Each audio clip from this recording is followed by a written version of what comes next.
La Russie se vit comme une puissance islamique. C'est le pays chrétien qui a la plus grande minorité musulmane au monde. Il y a 20 à 25 millions de musulmans en Russie qui ne sont pas des immigrés, ce sont des autochtones. Il y a 9 républiques musulmanes à l'intérieur de la Russie. Donc la Russie a subi ou leur a infligé déjà 2 guerres en Tchétchénie, en dehors de la guerre en Afghanistan.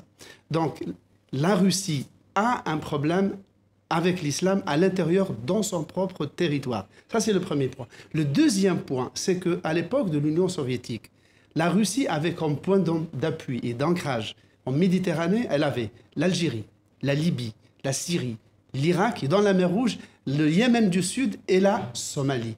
Elle a tout perdu, il ne lui reste que Bachar. Or, pour la Russie, quelle que soit la personnalité de Bachar, sur laquelle, évidemment, ils ne se font aucune illusion. Donc c'est un accès aux mers chaudes, en fait, si je vous comprends bien. C'est accès via la Takia à une mer chaude qui est la Méditerranée. C'est absolument vital pour eux pour respirer. Et d'autre part, on l'a dit tout à l'heure, il y a 2000 Russes qui se battent dans les différents groupes islamistes à l'intérieur de la Syrie.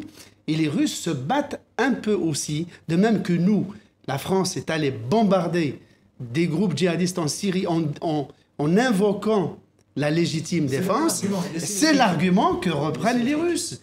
Ils disent, nous aussi, nous avons des djihadistes sur place qui sont susceptibles de revenir à Moscou, tuer des journalistes ou mettre des bombes dans le métro. Eh bien, on va les attaquer tout comme vous sur place.